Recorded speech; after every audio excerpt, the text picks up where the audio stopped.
Bonjour et bienvenue dans ce nouvel épisode des Actus Stellaires. Aujourd'hui, comme vous le voyez, c'est différent. Je vais vous faire je vous ai fait une petite présentation en fait de plusieurs endroits merveilleux, des monts en fait. Pour la plupart, c'est des lieux sacrés qui en fait avaient besoin d'être purifiés, harmonisés et de devenir des piliers de lumière. Mais pour ce faire, j'ai eu une connexion où tout d'un coup c'est Sananda qui m'a demandé de trouver tous les monts sacrés qui doivent devenir des piliers de lumière. On m'a fait comprendre qu'il fallait remettre des piliers de lumière. J'ai procédé par élimination. Je dis ok, oui, d'accord, mais il y a tellement de lieux qui peuvent devenir des piliers de lumière. Aide-moi, donne-moi plus d'informations. Et on m'a dit, ce sont des monts sacrés. Et il faut savoir que la plupart de ces monts, de ces montagnes, sont en quelque sorte vraiment des êtres comme des divinités, on va dire. Ce sont des sages, en fait. Ce sont des grands sages. Et puis pour la plupart, ils avaient besoin d'être purifiés. Il y avait pas mal de choses, de la magie noire, il y avait des blocages, des chaînes, des choses qui empêchaient vraiment qu'ils puissent émaner toute leur puissance et leur sagesse. Mais pas que.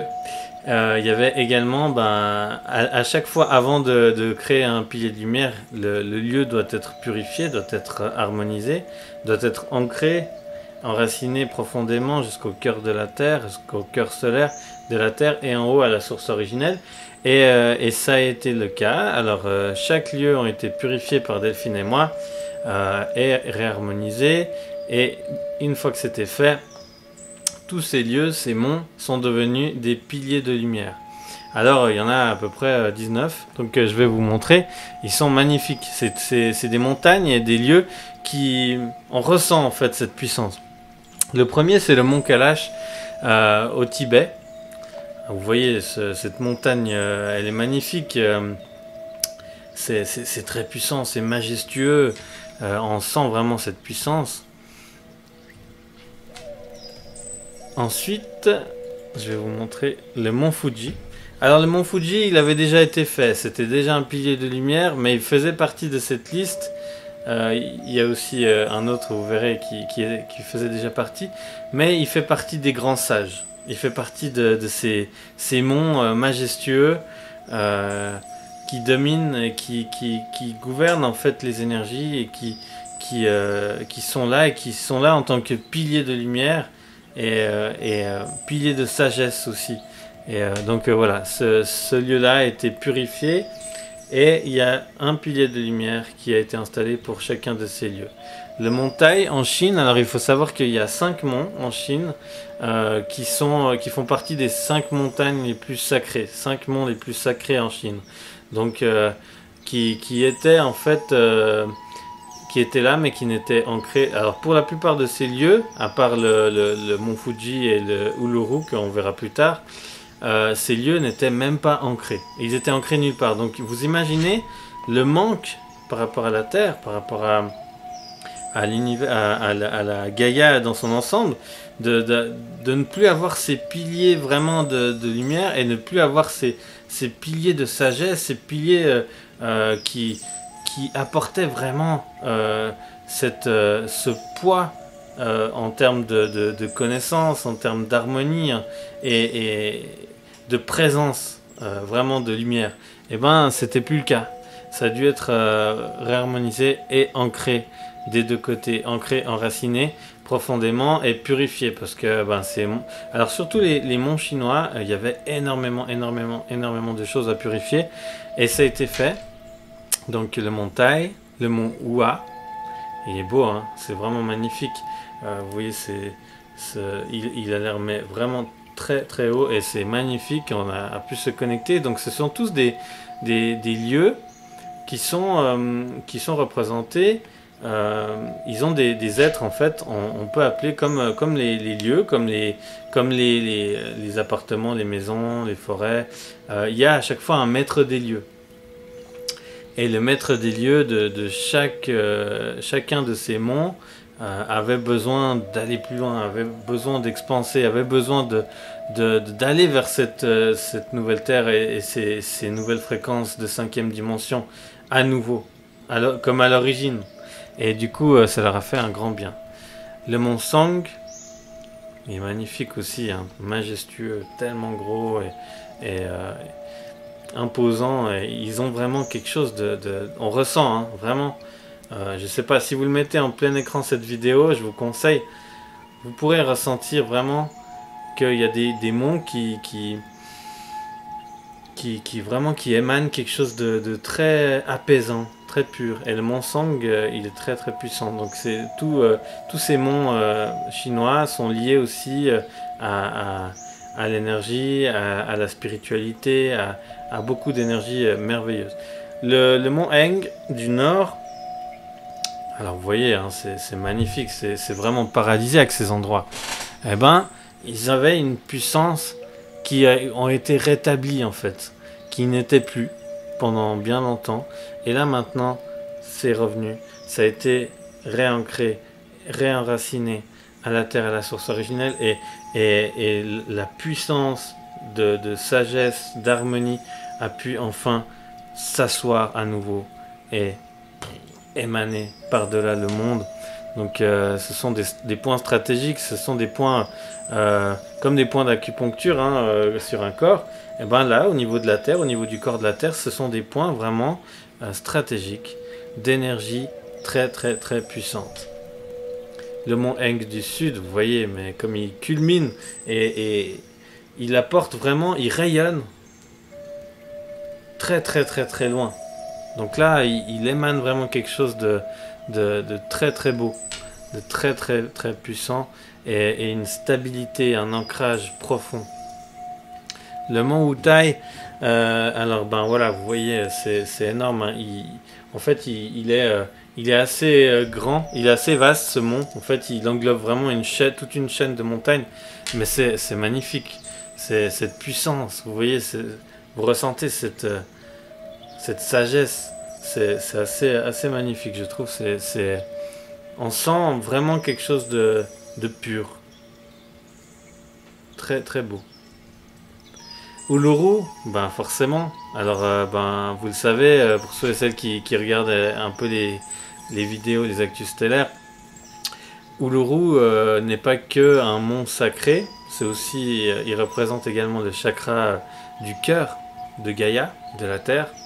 Il est très très puissant, c'est un chakra, c'est un pilier maître aussi, qui émane d'une force mais faramineuse, qui lui aussi, ben, il y a quelques milliers d'années, il n'était pas actif et on a dû le réactiver, Delphine et moi, et le réancrer et le protéger et surtout le sceller par la lumière pour qu'il reste bien. Donc, et tous ces piliers de lumière forcément sont liés à tous les autres piliers de lumière, au réseau cristallin, au réseau stellaire, solaire, terrestre de la Terre et aux piliers cristallins. Enfin, il y a un énorme réseau de lumière merveilleux et ils sont à nouveau liés, donc ça apporte vraiment quelque chose de majestueux et de puissant. Ensuite, le mont Sinaï en Égypte. Alors le mont Sinaï, il est vraiment à part. Il y a vraiment quelque chose, quand on s'est connecté à lui pour effectuer la purification, non seulement il y avait beaucoup de choses à purifier, parce que voilà, vous savez, c'est lié à l'Égypte, c'est lié à l'histoire, il y a des textes sacrés qui parlent du mont Sinaï, il y a tout un univers autour de ces monts, donc il y avait beaucoup à purifier, donc là maintenant ils sont purs et saints, mais ça nous a amené sur une deuxième mission d'âme qui, bah, ça viendra demain. Et en fait, ce mont Sinaï là était ancré, enraciné et le pilier de lumière a été installé comme il fallait, comme aux autres, mais il y avait quelque chose de différent. Il émanait tellement, et on s'était connecté, Delphine et moi, et on se dit mais non, il y a quelque chose qui bloque, il y a des verrous. Il y a quelque chose qui bloque, ça pourrait être encore plus puissant, ça devrait l'être. On regarde à l'intérieur, on demande, on regarde. Et en fait, il y a une arche extraterrestre, au mont Sinaï, qui n'étaient pas activés. Et du coup, on s'est dit, mais c'est merveilleux, en fait, c'est ça qui fait que ça bloque le signal. Et une fois qu'on a réactivé cette arche, qu'on a regardé si on était en accord, si c'était en accord avec la mission, et apparemment c'était la deuxième mission de Sananda, et qui arrivera dans la prochaine vidéo, où il y a 13 arches extraterrestres qui ont dû être réactivées et qui doivent l'être pour la suite des opérations de libération de la Terre, et pour vraiment que puisse arriver aussi beaucoup de forces de la lumière, d'êtres stellaires, beaucoup plus facilement. Et nous aussi, par la suite, on va pouvoir les utiliser, vous verrez. Ça va apporter énormément. Donc, ce mont Sinaï avait une arche extraterrestre qui était complètement désactivée depuis des milliers d'années, depuis à peu près 13 000 ans. Et on l'a réactivé. Et dès qu'on l'a réactivé, mais on s'est pris un vent d'énergie, de lumière, mais tellement fort que Delphine et moi, on s'est fait waouh. C'était tellement fort et tellement incroyable. On s'est dit ah ouais, alors là ça donne. Là vraiment. Et d'un coup, et après on a regardé quand on a fini tout ça, les résonances Schumann, les graphiques. Et on a vu que c'était tout blanc, c'était monstrueux. Alors vraiment, au niveau de la lumière, au niveau des fréquences de la Terre, ça a pu émaner, mais tellement que c'est magnifique. Le mont Sion en Israël, très puissant, il y a aussi de lumière qui ne l'était pas et qui l'est redevenu. Le mont Tabor, alors aussi, qui apporte une stabilité, qui apporte quelque chose de très puissant, qui manquait, et ces déséquilibres-là font aussi que ça peut faire venir des tensions parce qu'il y a quelque chose qui manque, il y a des éléments qui font partie du décor, qui font partie du pays, qui devraient être activés et qui ne l'étaient pas. Maintenant, c'est à nouveau le cas, donc ça va apporter aussi pas mal de choses au niveau des tensions et de tout ce qui se passe là-bas. Le mont Ararat, magnifique, on le sent, on le ressent, vous ressentez cette puissance. Vous ressentez cette sagesse en regardant ces monts. Vraiment, il y a quelque chose qui se passe avec ce mont qui a pu retrouver toute sa pureté et tout son éclat. Le mont Olympe, en Grèce, forcément, ça nous paraissait tellement logique quand on a reçu cette mission d'âme et quand on a été un peu exploré pour comprendre, pour avoir accès à tous ces monts et on a compris. Mais forcément, ça fait partie les monts de l'Olympe, les dieux de l'Olympe, tout ça, ça fait partie de nous, ça fait partie de... Et c'est un mont très puissant, ancestral, qui était non seulement ancré, comme la plupart, ancré nulle part, et n'avait plus du tout d'impact sur notre Terre. Et c'est ça qu'il faut que vous compreniez, c'est que c'est dingue. Parce que maintenant, tous ces monts-là sont pleinement purifiés, réancrés et enracinés où ils doivent, à nouveau, et ils peuvent émaner pleinement toute leur puissance, tout leur poids de pourquoi ils sont là.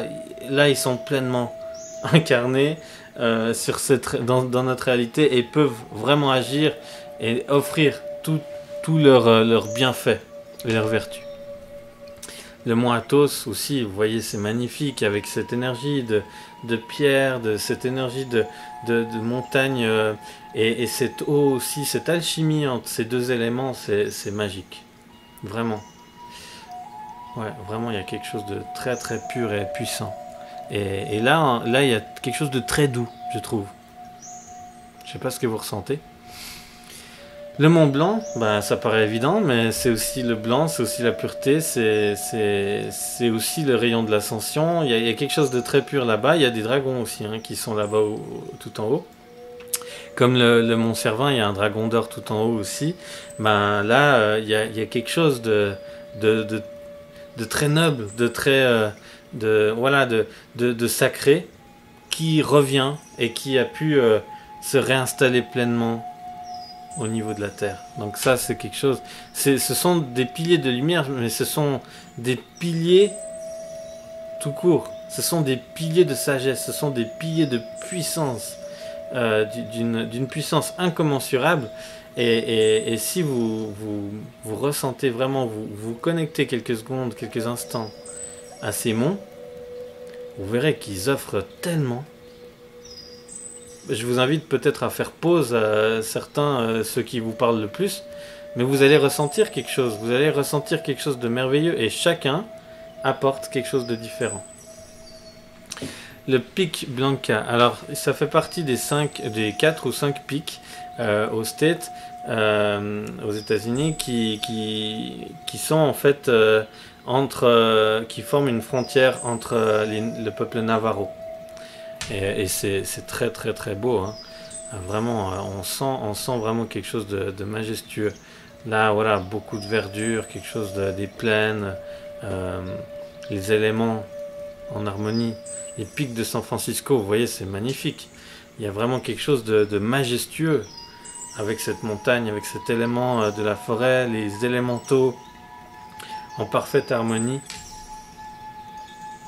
Le pic Hesperus, alors lui, vous voyez aussi, il y a quelque chose, hein, il y a quelque chose de très brut, mais en même temps de très apaisant dans ces monts, je trouve. Et le dernier, Oraki Mongkuk en Nouvelle-Zélande. Alors, c'est une montagne sacrée maori, en fait. Et pour la petite histoire, ça se trouve en Nouvelle-Zélande. Ceux et celles qui sont fans, comme moi, hein, du Seigneur des Anneaux, ou du Hobbit, ou de ces films-là, qui ont été tournés là-bas, vous allez reconnaître certainement certains décors. C'est là-bas. C'est là-bas que ça s'est tourné.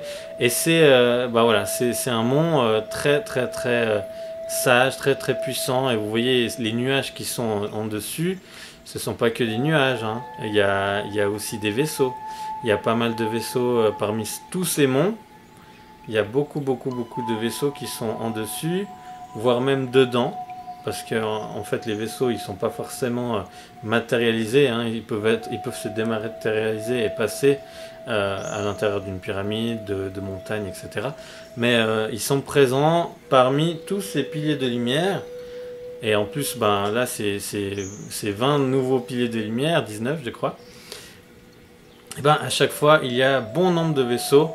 Et vous le voyez sur cette photo, ça représente bien, ils sont partout nos êtres, nos frères et sœurs des étoiles, les êtres stellaires, les anges, archanges, etc. sont tous, il faut bien le dire, hein, les anges et archanges, on parle beaucoup aussi parce qu'on est en communion beaucoup avec eux. Ce sont des êtres stellaires, hein, au même titre que Jésus, Sananda, Saint-Germain, Adama, ce sont tous des êtres stellaires comme vous, comme moi, comme nous tous. Donc voilà. Alors voilà pour cet épisode un peu différent. Je voulais vous montrer ces monts, vraiment je trouvais très très très très beaux, vraiment d'une puissance, d'une magnificence. C'est magnifique, on ressent vraiment quelque chose, on ressent vraiment cette sagesse, on ressent.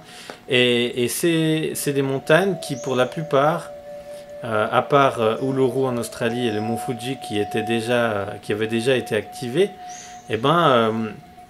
n'avaient pas été purifiés et n'étaient ancrés nulle part et ne pouvaient pas donner toute cette puissance. Donc maintenant, ça a été fait hier, hein, et maintenant ça va vraiment pouvoir émaner, et vous allez pouvoir vous connecter à ces monts sacrés qui sont à nouveau purs, à nouveau saints, et qui vont apporter beaucoup par rapport à la stabilité, par rapport aux éléments, par rapport à tout ce qu'on a besoin pour l'harmonie et l'unicité sur Terre.